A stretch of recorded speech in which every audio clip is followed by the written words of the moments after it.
দলের সাংগঠনিক রদবদল আনতে শুরু করেছে ক্ষমতাসীন বিএনপি। জাতীয় নির্বাহী কমিটি থেকে সকল স্তরের শূন্য পদ পূরণের সিদ্ধান্ত দলটির। শিগগিরই ঘোষণা হতে যাচ্ছে ছাত্রদল, স্বেচ্ছাসেবক সহ অঙ্গ সহযোগী সংগঠনের নতুন কমিটি। বিএনপি নেতারা বলছেন, দল ও সরকারকে আলাদা রাখার সিদ্ধান্তে নতুন পুরাতনের সমন্বয়ে সাংগঠনিক গতিশীলতা বাড়ানো হচ্ছে। এজন্য নিয়মিত জিএলআর নেতাদের সাথে বৈঠক শুরু করেছেন বিএনপি চেয়ারম্যান তারেক রহমান। আরিফিন শাকিলের প্রতিবেদন।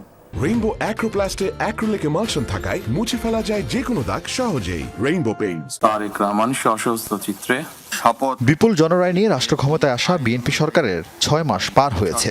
তবে দীর্ঘদিন ধরে ভঙ্গুর দলটির সাংগঠনিক কাঠামো। মৃত্যু, পদত্যাগ ও বহিষ্কারের ঘটনায় স্থায়ী কমিটি থেকে শুরু করে নানা পর্যায়ের গুরুত্বপূর্ণ পদ শূন্য। যদিও শনিবার দলের উপদেষ্টা কাউন্সিলের 3 সদস্য ও সিনিয়র যুগ্ম মহাসচিব রুহুল কবির রিজভীকে স্থায়ী কমিটিতে অন্তর্ভুক্ত করেছে বিএনপি। গঠনতন্ত্রে স্থায়ী কমিটির পদ সংখ্যা 19। আগে থেকেই 4টি পদ শূন্য থাকায় মির্জা ফখরুল ইসলাম আলমগীর, হাফিজউদ্দিন আহমদের পদত্যাগ ও জমির উদ্দিন সরকারের মৃত্যুতে 3টি পদ এখনও খালি। ভাইস চেয়ারম্যান পদেও খালি আছে। নির্বাহী কমিটির 30% পদেই নেতা নেই। উপদেষ্টা কাউন্সিলের 28 পদে নেই কেউ। 11টি অঙ্গ সহযোগী সংগঠনের 9টি চলছে মেয়াদোত্তীর্ণ কমিটি দিয়ে। যুবদল আর ওলামা দলের কমিটির মেয়াদ আছে কয়েক মাস। এটা আমরা চেয়ারম্যানের এই বিষয়ে দীর্ঘদিনের প্রজ্ঞা অভিজ্ঞতা আছে। উনি সেই বিষয়ে মূল সিদ্ধান্ত নেবেন এবং আরও জ্যেষ্ঠ নেতৃবৃন্দ বেশি সেটা নেবেন। তবে মির্জা ফখরুল ইসলাম আলমগীর রাষ্ট্রপতি নির্বাচিত হওয়ার পরপরই দলের ভারপ্রাপ্ত মহাসচিব মনোনীত হয়েছেন স্থায়ী কমিটির সদস্য রুহুল কবির রিজভী। এতে সিনিয়র যুগ্ম মহাসচিব ও দপ্তর সম্পাদকের পদ শূন্য হয়েছে।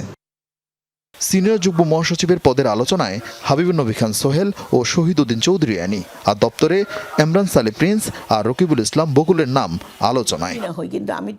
যদিও নেতাদের বড় অংশের কেউ মন্ত্রী, সংসদ সদস্য, কেউ প্রশাসক, কেউ বা পেয়েছেন সরকারি দপ্তরের দায়িত্ব। নীতি নির্ধারকরা জানিয়েছেন, সরকার থাকলেও কোনো নেতাই দলের বাহিরে নেই। এখন সাংগঠনিক কাঠামোটা ধরা হবে, কারণ সাংগঠনিক কাঠামোটা না ধরলে, কারণ এখন এটা সত্য কথা যে অনেকে সরকারে চলে গেছে, সেই জায়গাটা আমাদের ফাঁকা হয়ে গেছে, কাজে সেখানে আমাকে পূরণ করতে হবে। সেগুলো সবই এখন করা হবে। আসলে আমরা তো সময় পাই নাই। নির্বাচন হলো, তারপরে বাজেট সেশন আসলো, সরকার গঠন হলো, অনেক কিছু তো আমাদের একটার পর একটা চলে গেছে। হবে এখন সবই। বিএনপি প্রবীণ এবং নবীনের সমন্বয়ে কিন্তু সরকার গঠন হয়েছে। এখন খুব স্বাভাবিক আমরা চাচ্ছি যে কিছুটা নতুন প্রজন্ম, তরুণ প্রজন্ম তারা নেতৃত্বে আসুক। তারেক রহমান চেয়ারম্যান নির্বাচিত হওয়ার পর বিএনপির গুরুত্বপূর্ণ সিনিয়র ভাইস চেয়ারম্যানও মনোনীত করা হয়নি কাউকে। আলোচনায় আছে আগামী কাউন্সিলে এই পদ বিলুপ্ত হবে। কেউ বা বলছেন জিয়া পরিবারের নতুন প্রজন্মের কেউ দায়িত্ব পাবে। 2016 সালে সবশেষ বিএনপির জাতীয় কাউন্সিল অনুষ্ঠিত হয়। আরিফিন শাকিল, যমুনা নিউজ, ঢাকা।